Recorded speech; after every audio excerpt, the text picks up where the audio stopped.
সত্যি কথা বলতে কি এখন আমি আমার জীবন নিয়ে আশঙ্কিত।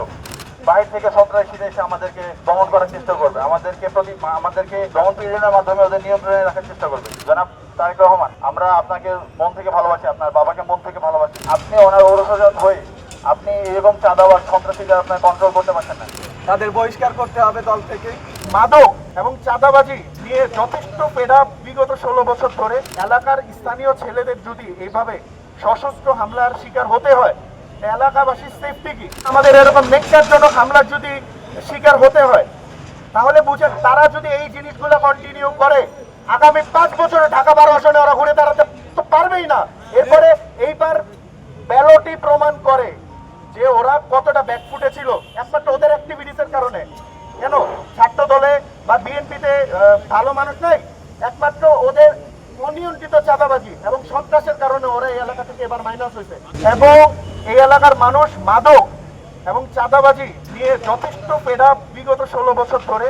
5ই আগস্ট পরবর্তীতেও তারা এগুলোই ফেস করে আসছে এবং তাই করা হচ্ছে।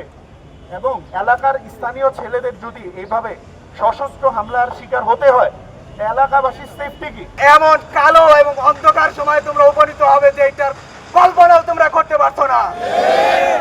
আজকের প্রোগ্রাম থেকে একটাই কথা, যারা এই যে কালকে আমাদের যে সকল ভাইদেরকে মারেছে তাদের বিচার বাস্তবায়ন করা, এবং আরেকটা বিষয় হচ্ছে তাদের বহিষ্কার করতে হবে দল থেকে।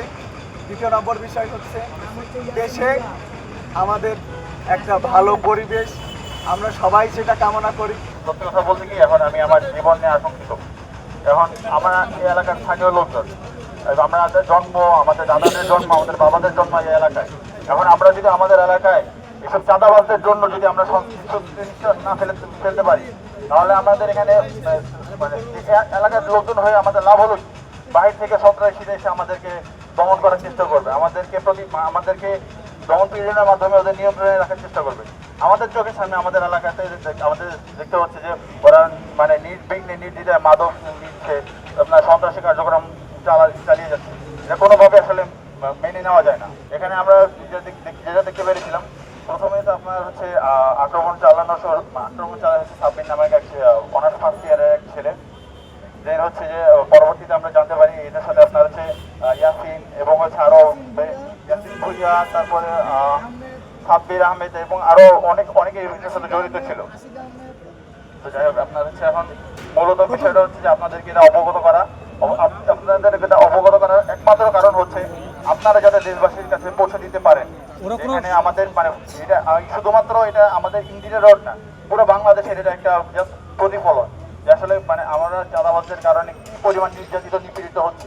আমরা এলাকার লোকজন হয়ে আমরা কিভাবে এটা মেনে নিব। এবং আমরা প্রধানমন্ত্রীর নিকট আমরা হচ্ছে যে বার্তা পৌঁছাতে চাই, জনাব তারেক রহমান, আমরা আপনাকে মন থেকে ভালোবাসি, আপনার বাবাকে মন থেকে ভালোবাসি। আপনার বাবার যে ভূমিকা ছিল এই 1971-এ যে আমাদের স্বাধীনতা যুদ্ধে, এটা বাঙালি জাতি কখনো ইনশাল্লাহ ভুলবে না। কিন্তু আপনি ওনার ঔরসজাত হয়ে আপনি এরকম চাঁদাবাজ সন্ত্রাসীদের আপনার কন্ট্রোল করতে পারছেন না। এটা আমাদের জন্য খুবই হতাশাজনক।